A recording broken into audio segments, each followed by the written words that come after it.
Stock market లో పెట్టుబడి పెడితే అధిక లాభాలు వస్తాయని నగర యువతిని నమ్మించి ఏకంగా 3 కోట్లను సైబర్ నేరగాళ్లు కొల్లగొట్టారు. బాధిత యువతి ఫిర్యాదు మేరకు సిటీ సైబర్ క్రైమ్ పోలీసులు మహారాష్ట్రకు చెందిన ముఠా ప్రధాన నిందితుడిని అరెస్టు చేసి కటకటాల్లోకి నెట్టారు. మరో 2 సైబర్ నేరగాళ్లు పరారీలో ఉన్నారు. శనివారం జూబ్లీహిల్స్ లోని కమాండ్ కంట్రోల్ సెంటర్ లో ఏర్పాటు చేసిన మీడియా సమావేశంలో సిపి రంగనాథ్ కేసు వివరాలు వెల్లడించారు.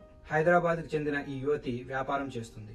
తన వద్ద ఉన్న డబ్బులో కొంత స్టాక్ మార్కెట్ లో ఇన్వెస్ట్మెంట్ చేస్తూ ఉండేది. ఈ క్రమంలో ఒక గుర్తు తెలియని వ్యక్తి ఆమెకు ఫోన్ చేశాడు. యూనిటీ స్టాక్స్ అనే స్టాక్ మార్కెట్ కంపెనీలో పెట్టుబడులు పెడితే 6 నెలల్లో అత్యధిక లాభాలు వస్తాయని నమ్మించాడు.